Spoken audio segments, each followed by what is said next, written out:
My name is Hannah Myers. I never expected my 22nd birthday to begin with a text that would shatter every illusion I had about my family. My father's message was short, cold, and final. Sold your laptop. Chloe needs a new phone. Be grateful we feed you. Then came the real blow. Also, you'll pay her tuition. 6 grand. Due Friday. I typed 2 words. No chance. His reply came instantly. Then get out. You're cut off. So I left. Quietly. No yelling. No begging. Just one suitcase. And a folder full of truths they never thought I'd dare to put on paper. The next morning, my mother was screaming, my sister was crying, and my father was threatening lawyers. Before we go further, let me know in the comments. Have you ever had to choose yourself over family expectations? Hit that like button if you've ever been pushed too far, and subscribe if you're ready to hear how the quiet one finally fought back.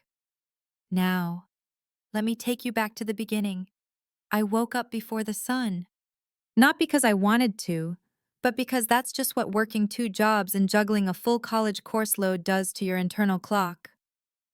I slipped out of bed quietly, pulled on my Sunrise Diner uniform, and tied my hair into a neat, no-nonsense bun. My laptop sat closed on the desk, my pride and joy. I glanced at it briefly, not knowing it would be gone by nightfall. Downstairs, the house was still, the kind of stillness that's not peaceful, but hollow. My mom, Lori, was in the kitchen, standing barefoot at the counter, thumbing through her phone like it held the answer to a question she didn't know how to ask. The coffee maker gurgled behind her. Without looking up, she said, "Happy birthday, Hannah." Just that. No hug, no smile, not even eye contact, like she was reciting a grocery list. "Thanks," I said, my voice catching in my throat. I stood there for a beat, waiting, hoping, maybe, for something else. A card, a note, a single cupcake, but she just kept scrolling. Then came the familiar pivot. "Chloe needs a ride to Emily's around 4. Don't be late." Of course, Chloe always needed something, and I was always the one expected to provide it. I nodded, biting back whatever was left of my expectations. The MacBook on the kitchen counter caught my eye again. I had saved for nearly a year, working overtime shifts, skipping lunches, pocketing every tip, to buy that laptop. It held everything: my thesis research, job applications, my design portfolio, even the digital photo album I'd built from the few happy moments I'd managed to carve out. I slipped it into my bag gently, like it was the one thing I could still protect. By the time I stepped outside, Portland's sky was still ink blue. My breath fogged in the morning air. I climbed into my used Honda Civic, a car I'd also bought on my own, and pulled out of the driveway without a word. Birthdays didn't mean much in my family, not mine, anyway. When I turned 16, my party was canceled because Chloe had a soccer tournament. At 18, the graduation money my grandparents sent me somehow vanished and reappeared as a down payment on Chloe's new car. 21 came and went in silence. I worked a double shift and came home to an empty house. By then, I'd stopped asking for anything. At the diner, the smell of frying eggs and fresh coffee greeted me like something close to comfort. My manager, Greg, gave me a tired smile as I clocked in.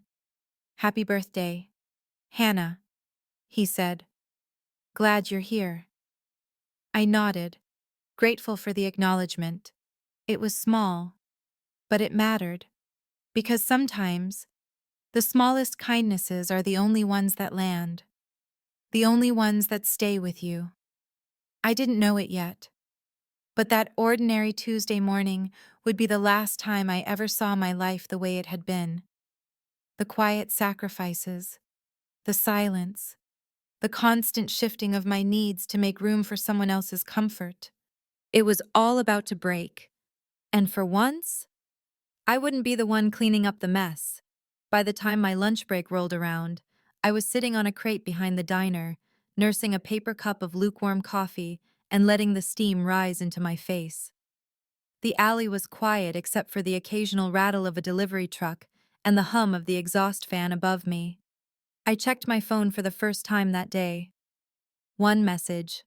From my dad. Sold your laptop. Chloe needs a new phone. Be grateful we feed you.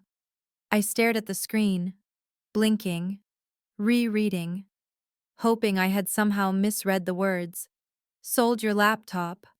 The laptop I bought with my own money. The one I'd protected like it held my future. Because it did. It held my thesis, my resumes, my letters of recommendation, every draft, every sketch, every photo. Gone. I felt my stomach drop, like gravity had suddenly become heavier. My hands started to shake as I hit call. He didn't pick up. Another text came through before the call could even ring twice. Also, you'll pay her tuition. $6,000. Due Friday. I sat there frozen, the phone still in my hand, coffee cooling in my lap. My ears were ringing. $6,000. For Chloe's tuition, after they'd already stolen my laptop, after everything I'd given up, worked for, sacrificed. Now they wanted me to fund her fourth attempt at college. She had flunked out of 3 programs already. She didn't study, she partied, she skipped classes, and somehow, I was expected to clean up the mess again. Quietly, like always. I typed back the only 2 words I could manage. No chance. The response was immediate. Then get out. You're cut off. Just like that. On my 22nd birthday. No argument. No warning. Just served like a utility bill past due. I sat in that alley for a long time after that. My coffee is untouched. My heart pounding with rage, disbelief, grief. All of it tangled up in a knot I couldn't name. I tried to focus on the rhythm of my breath, but my chest felt too tight to take in air properly. The shift wasn't over, and I still had tables to serve, faces to smile at, plates to carry. So I stood, wiped my eyes with the edge of my sleeve, and walked back inside like nothing had happened. I carried trays and refilled coffees like a machine. But my mind wasn't in the diner anymore. It was racing. Where would I go? What about my other belongings? What about my thesis? Would I be able to graduate? Could I even start over without the tools I'd spent years building? And yet, there was no room for questions. Because the one truth I couldn't unsee was this. My parents had never seen me as a daughter. Not really. I was a tool, a resource, a background character in the spotlight of Chloe's life. When the shift ended, I untied my apron with fingers that barely worked. My manager, Greg, noticed. You okay? Hannah, you've been a little far away today. I nodded, tried to smile. Just family stuff. I'll handle it. He didn't push, but the way his eyes lingered told me he knew it wasn't nothing. Still, he let it go, and that was something I was grateful for. Not everything needed to be a performance. I stepped into the cold again and drove, aimlessly at first, then instinctively toward the only place I'd ever felt truly safe. Sophie's apartment. She and I had met freshman year of high school. She was the kind of person who could read a storm on your face before you said a word. And when she opened the door and saw mine, she didn't hesitate. She just pulled me in and wrapped her arms around me. Oh, Hannah, she whispered, already knowing. What did they do this time? I didn't speak right away. I just handed her the phone, let her read the texts for herself. She read them slowly, her mouth tightening with every word. Then she looked at me, wide-eyed, furious. Your dad sold your laptop, the one you worked a year to buy, and now they want you to pay for her tuition. I nodded, eyes burning. It's always been like this, I said quietly. But this time they went too far. And as Sophie made us tea and listened, I finally started to unravel the years of silence I had wrapped myself in, because somewhere in that storm of disbelief and hurt, something was shifting. Something was starting to wake up. We sat at Sophie's tiny kitchen table, two chipped mugs between us, steam curling up into the silence. It was the kind of quiet that holds weight, a space that doesn't ask questions, because the truth is already sitting between you. I cupped the mug with both hands, not to drink, but to keep from shaking. They've always favored Chloe, I said finally. Sophie nodded, not surprised, not even a little. Since the day I met you. I stared down at the tea. The words came slower than I expected, each one dragging up a memory I'd spent years pushing down. When I was 16, they canceled my birthday party because Chloe had a last-minute soccer tournament. I said softly, no apology, no attempt to reschedule, just, we'll do something next year. But next year never came. Sophie stayed quiet. Let me speak. When I graduated high school, Grandma and Grandpa sent me a check. My dad said he'd put it in a savings account for me. I didn't see a cent. 2 weeks later, Chloe had a used Toyota in the driveway. Saying it out loud didn't feel satisfying. It felt hollow, like holding a photograph of something that had once mattered, but now just proved how easily I'd been dismissed, and my internship last year. At that marketing firm I worked so hard to get Thompson Group, Sophie asked. I nodded. They didn't come to the reception. Couldn't make it. Chloe had a hair appointment for prom. Sophie shook her head slowly. That was your moment. I looked up at her. It never was. Sophie. None of it ever was. The truth wasn't that they forgot. It's that they remembered. And didn't care. The birthdays. The milestones. The nights I came home exhausted from closing the diner, only to be told I'd need to drive Chloe to a party the next morning. They always assumed I'd handle it. Quietly. Without complaint. Because that's what I did. I worked 2 jobs while Chloe failed out of 3 programs. I covered utilities when the bills went missing. I gave up spring break trips to stay behind and watch the house, which really meant keeping things running while they took Chloe to visit colleges I could never afford. I was the responsible one, the self-sufficient one, the one who didn't need praise or celebration, just silence and expectations. That laptop, I whispered, more to myself than to Sophie. It wasn't just a computer. It was everything. Every hour I didn't sleep. Every tip I folded into an envelope. Every moment I told myself it would all be worth it. Sophie reached across the table and touched my hand. They had no right. Her voice was gentle, but firm. And Chloe. She doesn't even want college. She told me last year she hates business classes, that she only does it because Dad insists it's practical. She's been set up to fail, over and over again, and every time she crashes, I'm the one expected to clean it up. I leaned back in the chair, letting the words settle. She crashed her 3rd car last month. I added, voice flat. She what 3rd one? And instead of consequences, they gave her a new iPhone and a weekend trip to Seattle. Sophie blinked. What did you get? I laughed. Once. Hollow. I've got to work a double shift. And pay for the gas. Saying it all out loud didn't make me feel better. It made me furious. Because I had let them. For so long. I had been the easy one. The one who didn't fight back. The one who believed, deep down, that if I just kept doing the right thing, they'd see me. Really see me. But they didn't want to see me. Because I made it too easy not to. Sophie got up and pulled a blanket off the couch, draping it over my shoulders. "You're not staying there tonight. You'll stay here as long as you need.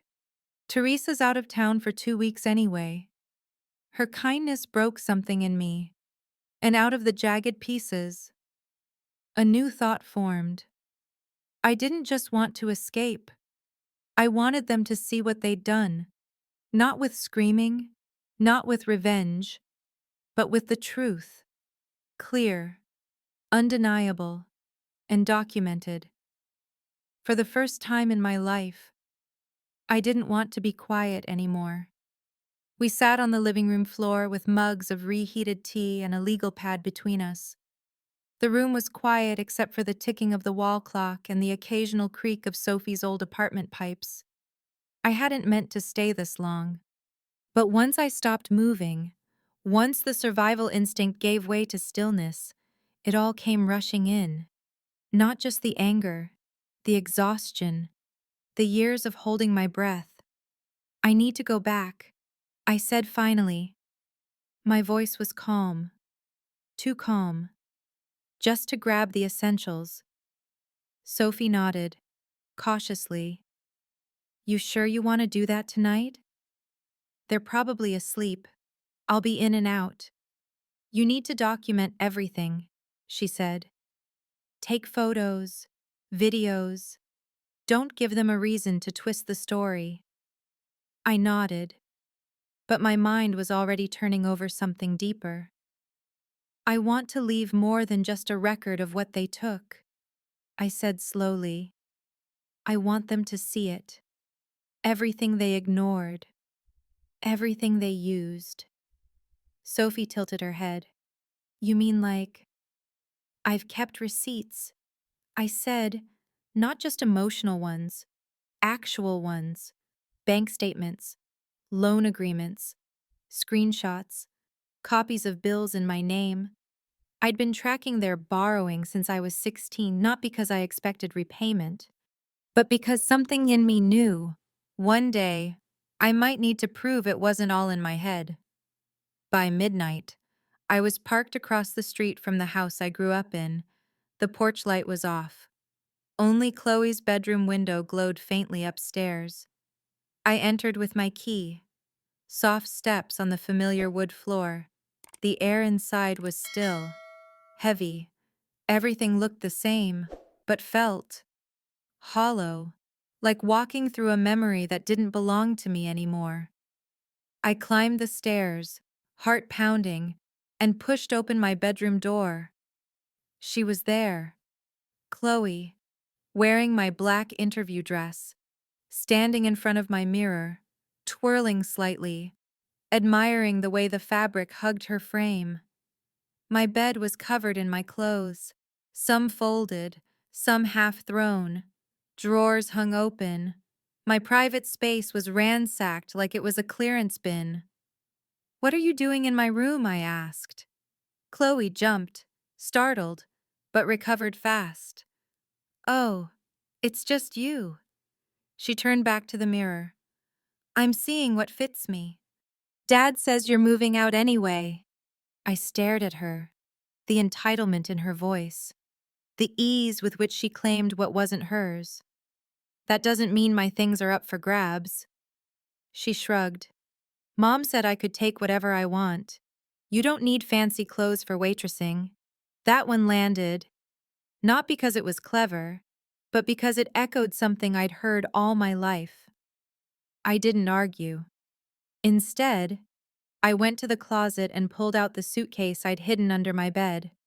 Toiletries, documents, what I can carry, I muttered, mostly to myself.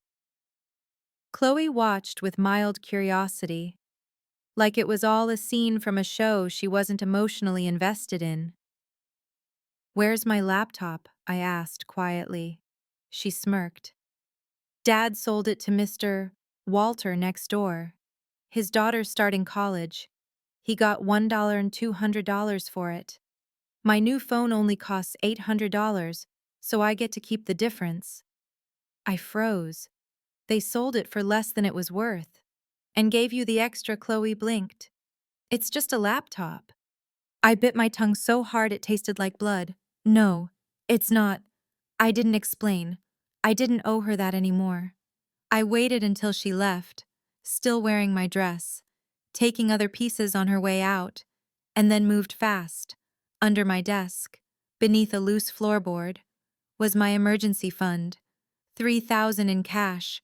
I'd saved it over the years, in secret, because experience had taught me that bank accounts could be accessed, but hiding spots couldn't be traced. Next came the box, tucked in the back of my closet, a labeled archive of everything they thought I'd forget. Bank statements with unauthorized withdrawals, utility bills with my name, notes from conversations where they'd borrowed from me, photos of checks I'd written to cover rent, groceries, Chloe's textbooks, and my mother's root canal. It was all there. I spread it across the floor like a mosaic of betrayal. Then I began to sort, stack, scan. By 200 a.m., I was in a 24-hour copy shop, printing duplicates, binding folders, labeling tabs. When I returned home, no, not home. When I returned to the house, I walked into the kitchen and placed the final folder right in the center of the table. On top, a single note in black ink. The truth about who's been supporting whom. No more. Then I turned off the lights, locked the door behind me, and stepped back into the cold. I didn't look back. By the time I pulled into Sophie's apartment complex, it was almost 5 in the morning. Portland's sky was still inked in gray, but a faint line of light had started to creep over the hills. I stepped inside as quietly as I could. Sophie was curled on the couch, blanket draped over her shoulders, the TV flickering silently in the background. She'd waited up.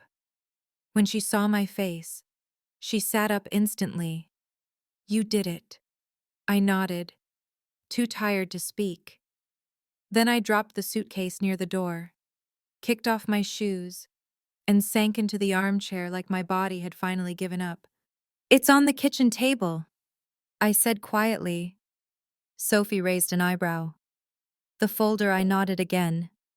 "They're going to lose it," she murmured. Good. It wasn't anger in my voice anymore.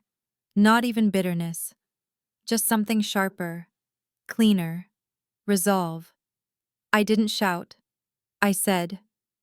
I didn't accuse. I just gave them the truth. With receipts. She didn't respond right away. Just handed me a blanket and moved to make coffee. The smell of it grounded me in the moment. Familiar. Kind. I slept for 3 hours on her pull-out couch, wrapped in fleece and exhaustion. No dreams. Just darkness. When I woke, it was to the sound of my phone buzzing non-stop on the nightstand. 27 missed calls. 43 messages. 5 voicemails. Sophie walked in with a steaming mug, glancing at the screen. They found it. I took the phone, thumb hovering over the notification bar. "You ready for this?" she asked gently. I didn't answer, just opened the first message. 7:14 a.m. "Chloe, what did you do?" The next few came fast. "Mom, your father's furious. Dad, this is slander. You're making a scene over nothing, Chloe. They're saying you're suing them. Are you? Dad, call me now. We can fix this. Don't make it worse." Then the tone shifted, from indignant to desperate. "Mom, Brooke, Please come home. We can talk this through as a family. Your father is very upset. Dad, we didn't mean to hurt you. Let's be reasonable. Mom, there are explanations. Let us explain. Please. Each message felt like a layer peeling back. First came denial, then panic, then manipulation wearing a paper-thin mask of concern. And beneath it all, not once did anyone say I'm sorry. Not once did they admit what they did. Not once did they acknowledge that I had every right to be angry. I scrolled further, and that's when I saw the voicemail from someone I hadn't expected. Margaret Myers, my grandmother. She rarely got involved in anything, always stayed neutral, always said, family matters should be kept inside the house. But this time, she called. And when I played the message, I felt my whole body still. Hannah, it's Grandma Margaret. I just got off the phone with your father. I, I'm shocked. I had no idea things had gotten this bad. Your grandfather and I are flying in tomorrow. Do not respond to anyone until we've spoken. Call me when you can. Sophie whistled low. She sounds furious. She is, I said, still absorbing the weight of it. She's never taken my side before. Maybe now she has no choice. Sophie replied, maybe this time. The evidence is too big to ignore. I turned the phone face down and stared at the ceiling. Because she was right. This time, I hadn't just spoken up. I'd backed it up. Every dollar, every lie, every quiet act of erasure that had built up over a decade now lived inside a folder on my parents' kitchen table. No shouting, no accusations, no emotional pleas, just facts, laid bare. And the thing about the truth, it doesn't go away just because someone doesn't like how it sounds. The calls would keep coming, the guilt trips, the threats, the desperate reframing. But for the first time in my life, I wasn't afraid of what came next. I was ready.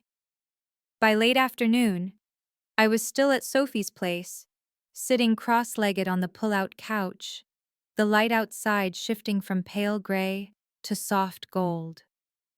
My phone stayed face down on the coffee table.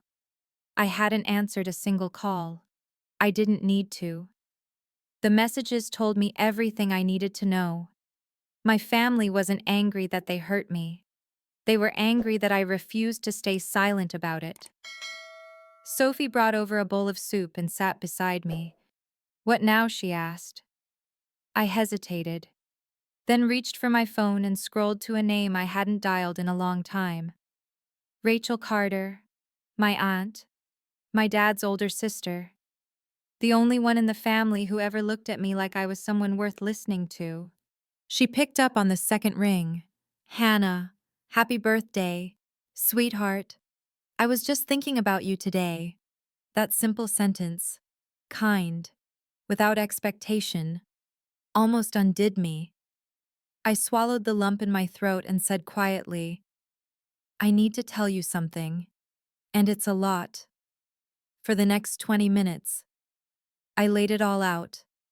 What they did to my laptop, the tuition demand, the years of financial borrowing, the disregard, the folder. I told her everything. When I finished, she let out a breath that sounded both angry and unsurprised. Stephen has always favored Chloe, she said finally. Your grandparents tried to talk to him about it years ago, but he refused to listen. He convinced himself that you were independent and she needed more. But what did he with your laptop and asking you to pay Chloe's tuition? That crosses into something else entirely. I paused. I don't know what to do. Aunt Rachel. They kicked me out. I don't have my thesis.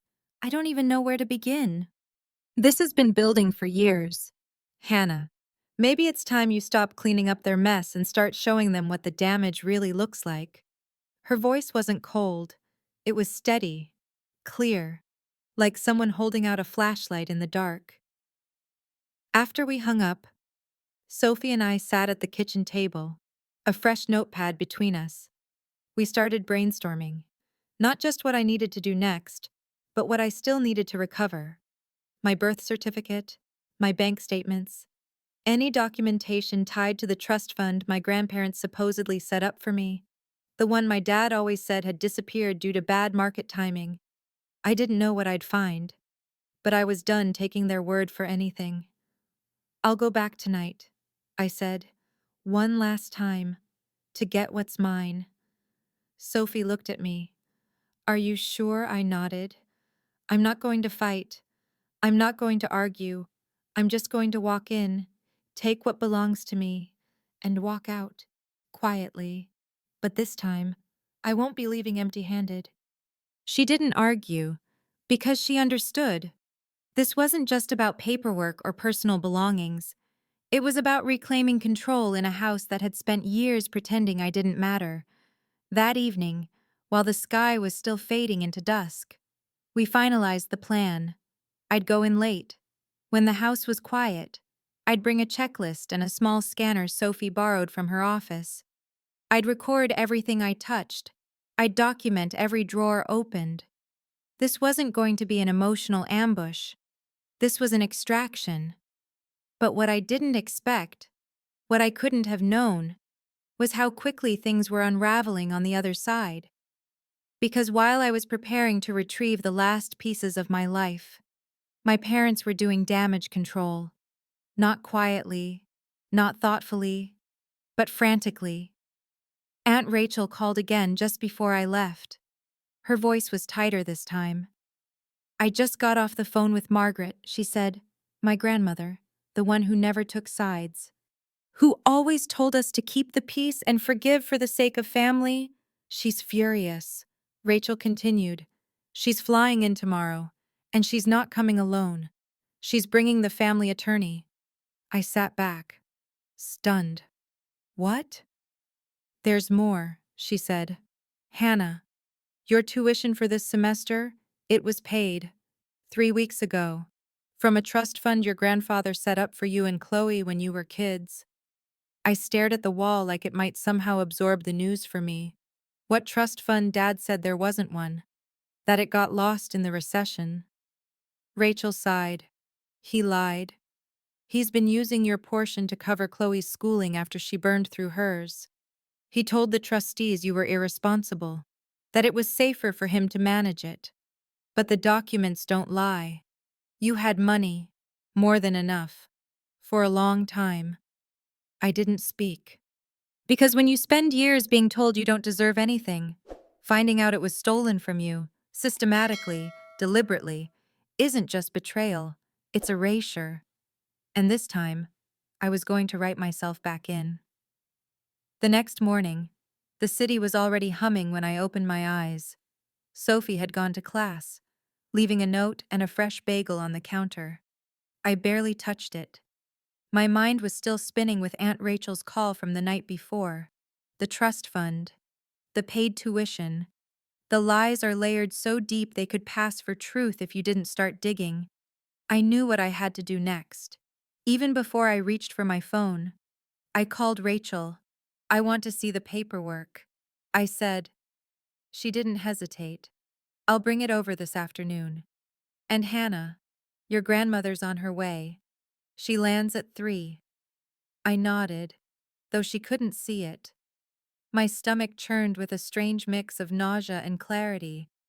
By 5 o'clock, we were all gathered in Sophie's apartment, me, Aunt Rachel, and Margaret Myers, my grandmother, dressed in a slate-gray coat, her silver hair pinned back, her eyes sharper than I ever remembered. She wasn't smiling. She placed a manila envelope on the table and sat down across from me. Hannah, she said carefully. I didn't know. If I had... She trailed off, not because she was uncertain, but because the words themselves weren't enough. I believe you, she said finally. And I've seen the records. Your father has a lot to answer for. I opened the envelope. Inside were trust fund records dating back 15 years. 2 accounts were created in parallel. One for Chloe, one for me. Equal distributions, equal terms, or at least, that's how it started. But by the time I turned 18, my withdrawals ceased. Not because the money wasn't there, but because Stephen, my father, had submitted a formal request to have sole control, citing financial irresponsibility on my part. He had presented copies of my college rejections, a late cell phone payment, and a missing $200 charge from a canceled debit card as evidence that I couldn't be trusted with money. The irony was nauseating. I'd been working 2 jobs and saving cash in a box under my bed, while he siphoned thousands from my name into Chloe's. I flipped through each page, my jaw tightening. Chloe's transcripts, failed classes, withdrawals, new enrollment forms, refunds, reapplications, all paid for from my trust fund. He drained yours to patch hers, Rachel said softly, and told the trustees it was temporary. My eyes blurred, not from tears, but from rage so focused it sharpened into something else. Resolve. I want it back, I said quietly. All of it. Margaret didn't flinch. You'll have it. My lawyer is filing an emergency hearing. You'll be restored as primary beneficiary, and Stephen will be removed permanently. What about the rest, I asked? The tuition lies, the financial abuse, the laptop, the stolen money. That's your decision, Margaret replied. But know this. If you choose to pursue legal action, I will support you, fully, for a long time. No one spoke. Then, unexpectedly, there was a knock at the door. Sophie opened it, hesitated, then stepped aside. Chloe, her hair pulled back, face pale, makeup smudged like she hadn't slept. She walked in like someone expecting to be thrown out. Her eyes flicked to Rachel, then to our grandmother. But it was me she looked at when she spoke. Can we talk? I nodded slowly, and the others cleared the room. We sat across from each other at the table I'd stared at for hours the night before. She clasped her hands tightly in her lap. I didn't know. She said, I swear, I didn't know they were using your money. They sold your laptop. That they lied to the trustees. What did you think was happening? Chloe, I asked.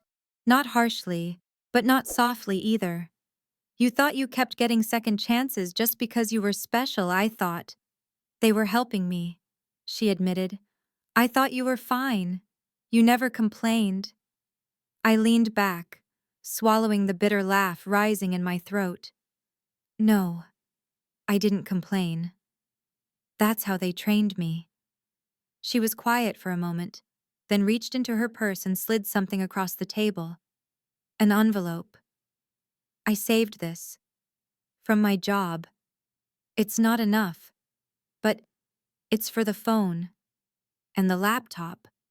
And maybe a little bit for everything else. I didn't pick it up. Not yet. But I looked at her. Really looked. And for the first time in years, I saw not the golden child. Not the girl who always got away with everything. But someone who might finally be seeing the cracks for what they were. They lied to both of us, I said. But only one of us kept paying the bill. She nodded slowly, shame twisting through her features. I'm trying to change that. And maybe she was. Maybe we both were. The next day, I watched through the blinds as Chloe pulled away from Sophie's apartment. She had said everything she needed to say, or maybe everything she could. I didn't know if I was ready to forgive her, but I wasn't ready to write her off either. There was something fragile in her apology, like she was standing on the edge of her own awakening. and that was more than I could say for our parents. By mid-afternoon, Aunt Rachel returned from what she called a quick drive to the eye of the storm. She had gone to my parents' house. I braced myself the moment she stepped inside. "It's chaos," she said flatly, placing her keys on the table. "Your father is raging. Your mother is calling everyone she knows, trying to borrow money. And Chloe, well, Chloe's having what I'd describe as an identity crisis." "What do you mean?" I asked cautiously. "She found out your trust fund paid for most of her education after she drained hers. She found the receipts your dad left out by accident. Statements, letters from the trustee. I didn't say anything, just let the words hang in the air like thick smoke. She's been asking questions." Rachel continued. "Wants to know where you're staying, how you doing. Says she feels like she's been lied to for years." "She has," I said quietly. Rachel gave me a look. "And so have you. But here's the difference. You kept standing anyway." I didn't respond.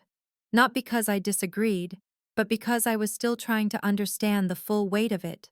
The ripple effect one folder could cause. The way truth, when documented, becomes more than memory. It becomes proof.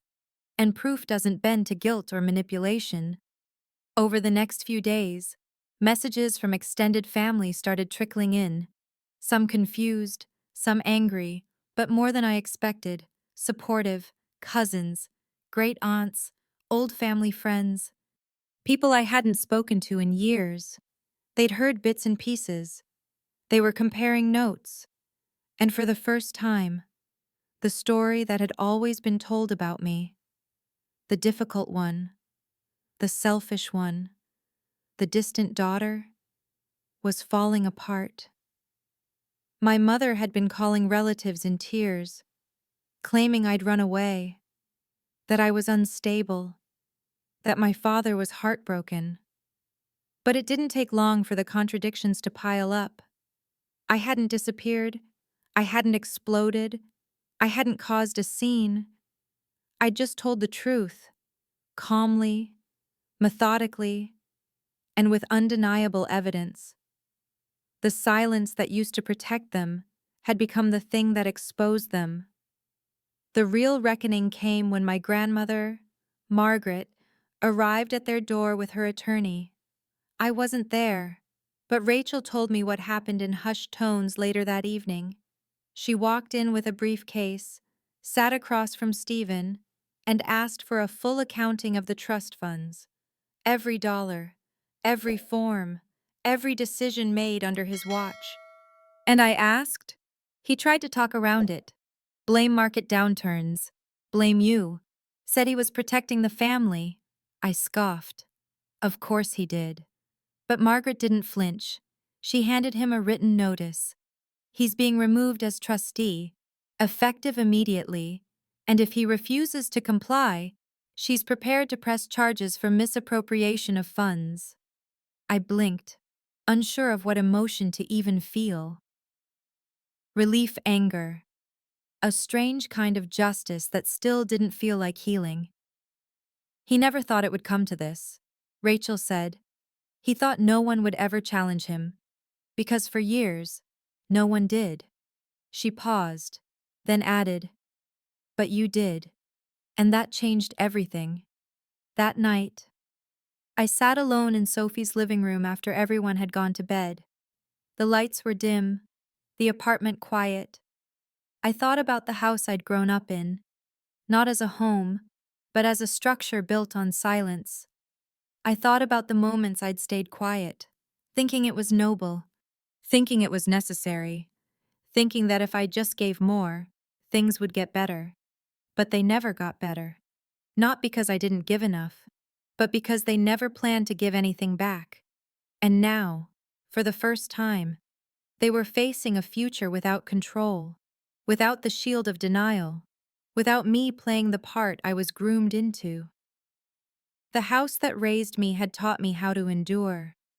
But this moment, this turning point, was teaching me how to live.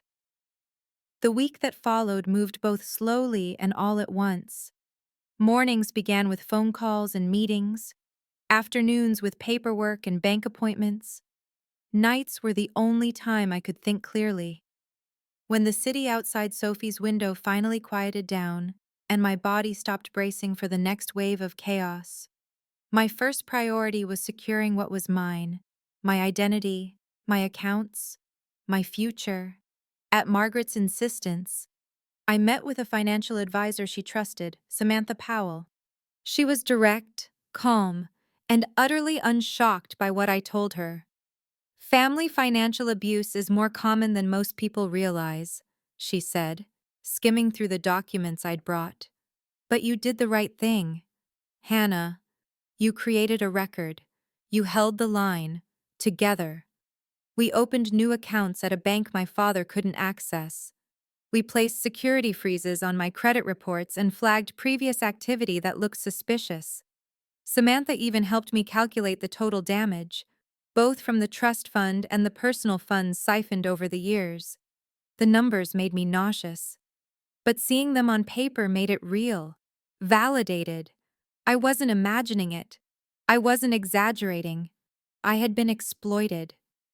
Next came rebuilding the day-to-day. Richard, my manager at the Sunrise Diner, had heard through Sophie what was going on. He called one evening while I was restocking groceries Sophie's friend had dropped off.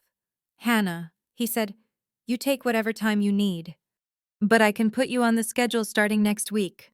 Or sooner, if you want the hours. We also set something aside for you. The staff took up a small collection. My throat tightened. You didn't have to. We wanted to, he said firmly. You've always been there for us. It's our turn now. I showed up the next morning, apron in hand.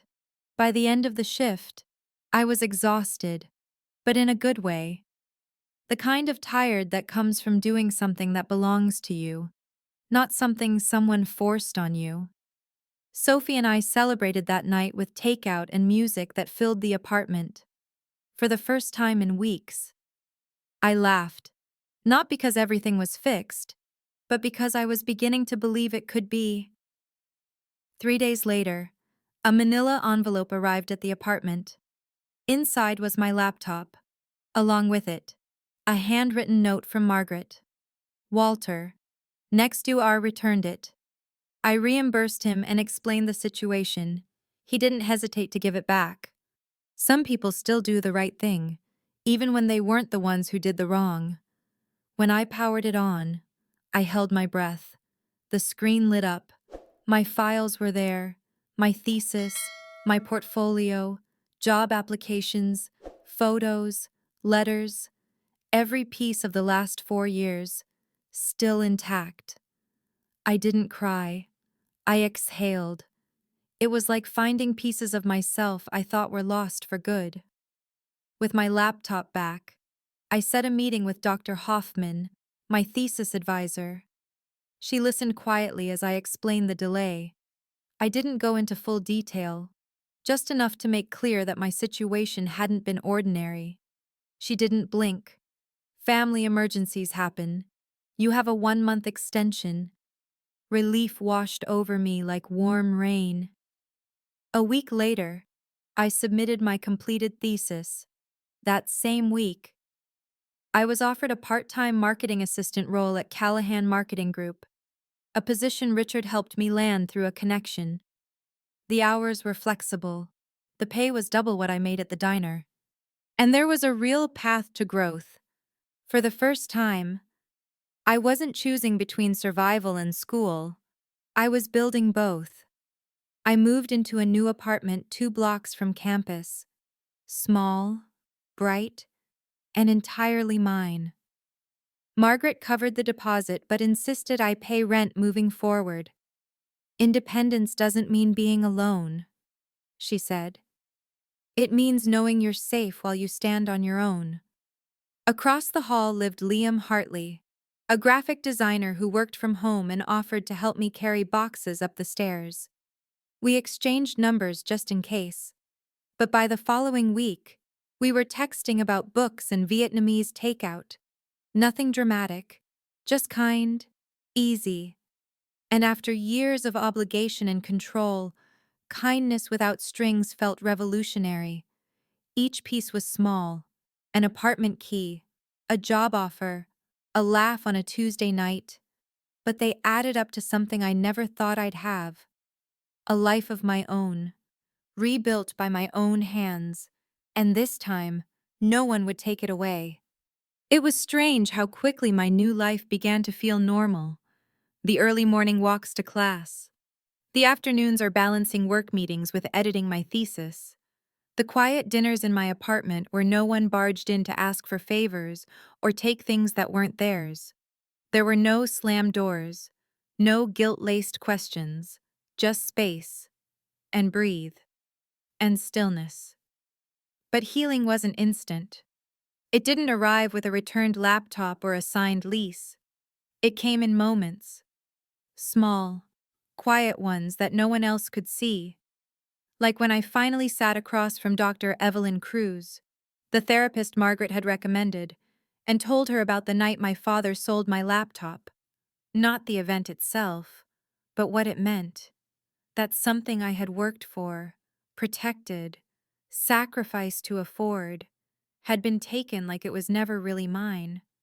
And how that moment wasn't a beginning, but a culmination. Years of being told my voice was too loud, my needs too much, my silence too convenient. Dr. Cruz listened the way no one in my family ever had. And when she finally spoke, her voice was calm, measured. "What you're describing is a classic golden child versus scapegoat dynamic," she said. "In families like yours, roles get assigned early. Chloe was idealized. You were expected to carry the weight." I let that sink in. But why? Because parents project. They split responsibility and worth between siblings to protect their own unresolved wounds. One becomes the mirror of their hopes, the other of their shame. It's not about who you are, Hannah. It never was. It's about what they needed you to be. I didn't cry, not in that session. But something cracked open in me, a truth I'd always suspected, but never heard out loud. I wasn't broken. I'd been boxed in. And now, I was stepping out. Madison, or rather, Chloe, started visiting every other week. It wasn't planned. She would text first, asking if she could drop by after class. She had finally enrolled in a new program, elementary education, the major she'd wanted all along. She lived on campus in a dorm, her first time being on her own without our parents hovering above her like drones. During those visits, we talked, not about childhood memories or holidays, but about the hard things. She told me how she used to believe I had it easy because I didn't get in trouble, how our parents framed my independence as superiority, that I was distant because I wanted to be, that I looked down on her. I didn't. I said once, when she apologized, I was just tired, tired of being invisible. She looked down at her hands, then nodded. I know that now. And somehow, she really did. One evening, she brought over an envelope, small, sealed, and slightly creased at the corners. She handed it to me without a word. Inside was a check, $6,000, for tuition. She said, "The one Dad told you to pay."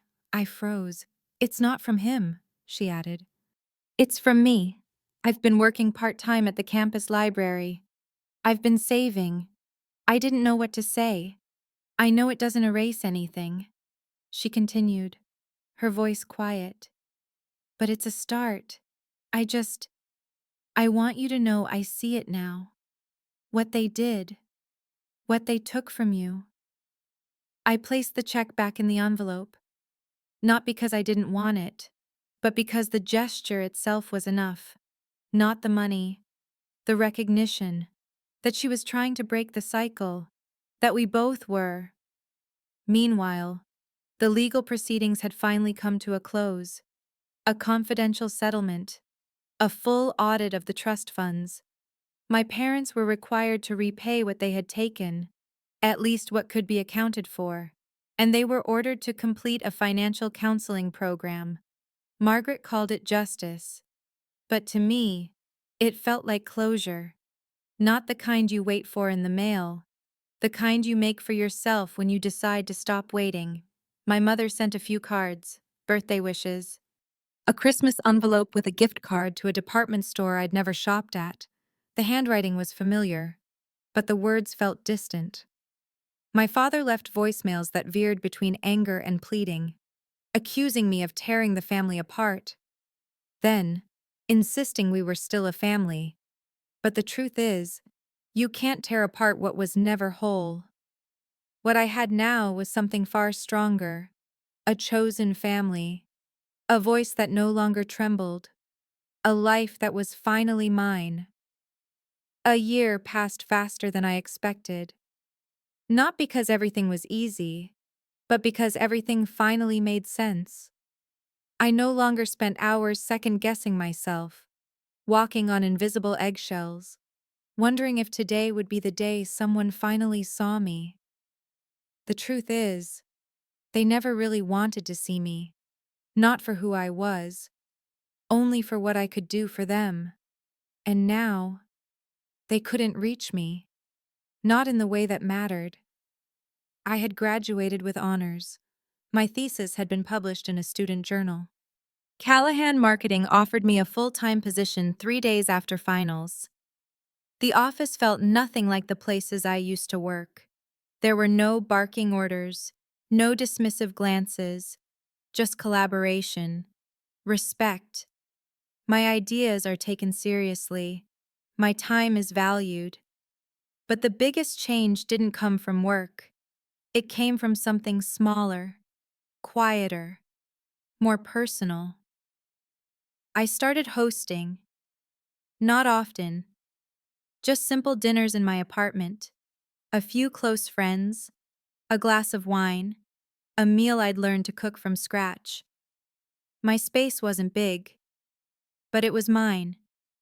And every time I set the table, every time someone knocked on the door, I felt a kind of peace I never had growing up. One night, I looked around the table and realized how much had changed. Sophie was seated near the window, laughing at something Liam said. Margaret was carefully slicing the bread she'd brought from her favorite bakery. Aunt Rachel was pouring sparkling water into mismatched glasses. And Chloe was folding napkins, smiling softly as she listened to everyone talk. No one raised their voice. No one talked over anyone else. No one disappeared when it wasn't convenient. It was the first time I felt what people mean when they say the word family, and not flinch. Margaret raised her glass halfway through the meal. "To Hannah," she said, her voice firm but full of warmth. "For standing when it was hardest, and for showing us all what rebuilding with integrity looks like."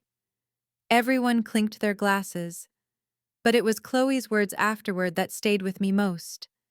She looked across the table, straight at me. "You could have walked away and never looked back. And honestly, I wouldn't have blamed you, but you gave truth a shape, and you left space for something new." I smiled. It was still strange, sometimes, hearing her speak like that, but she meant every word, and I knew it. 2 months earlier, on my birthday, she had surprised me with a second check, not because I asked, but because she said she wanted to contribute to the future we were both trying to build. She'd saved every paycheck from her teaching assistant position. She said it wasn't repayment, it was restoration. I hadn't deposited it yet, not because I didn't need it, but because holding it reminded me of something more important. That healing wasn't about reclaiming everything. It was about recognizing what was never yours to carry in the first place. That night, after everyone left, I stood on my tiny balcony. Portland's lights stretched beyond the rooftops, soft and quiet. Liam stepped beside me, his coffee mug still warm in his hands. We didn't speak right away. We didn't have to. He finally broke the silence. You know, the first time I saw you, I thought, there's someone who's fighting something invisible. I looked at him, and now I asked, now I see someone who's winning. I didn't say anything, just smiled, leaned into the railing, and let that settle into my bones. Because he was right. I wasn't done growing. I wasn't done healing. But I wasn't surviving anymore. I was living. A year to the day. That's how long it had been since the text that changed everything. The one who stole my laptop, demanded my savings, and ultimately, gave me my life back. I celebrated my 23rd birthday in the place I now call home. The apartment still smelled faintly of lemon cleaner and candle wax. Balloons drifted in the corners. The table was cluttered with leftover cake, paper plates, and half-empty glasses. And for the first time, I didn't feel like something was missing, because nothing was. Sophie had brought flowers and a homemade playlist. Margaret gifted me a vintage necklace that once belonged to her mother. Aunt Rachel, as always, arrived with a stack of books and a bottle of wine. Liam cooked dinner, pasta from scratch, served in mismatched bowls with too much parmesan, and Chloe handed me a small, worn envelope. Inside wasn't money. It was a letter. Her handwriting was neater now, slower. Every word is deliberate. Thank you for not giving up on the truth. Thank you for not giving up on me. I folded the letter and placed it inside a drawer I kept for things that mattered. Things I wanted to remember not just in the bright moments, but in the harder ones too. After everyone had left, I stood alone in my living room. The lights were dim, the night outside was quiet, and I thought about what could have been. If I hadn't said no, if I had stayed, if I had handed over my savings again, I would still be invisible, still be silenced by guilt, still sitting at a kitchen table in someone else's house, waiting for permission to feel anything. Instead, I had learned the hardest, most beautiful lesson of all, that walking away wasn't weakness. It was clarity. That family isn't built by blood. It's built by choice, by boundaries, by truth. And that sometimes, the most painful gift you'll ever receive is the moment they show you who they truly are. Because that's when you get to decide who you want to be. I didn't make a birthday wish that night. I didn't need to. Because what I had, peace, purpose, and a life no one could take from me, was more than I ever thought I'd be allowed to ask for. And this time, I didn't need their permission to keep it. Some people call it cutting ties. I call it reclaiming peace. If you've ever had to choose yourself over people who were supposed to protect you, know this, you're not alone. Drop a comment if this story resonated with you. Hit like if you've ever had to set a boundary. And subscribe for more stories about rebuilding from the ground up. Because sometimes, walking away is the beginning of everything.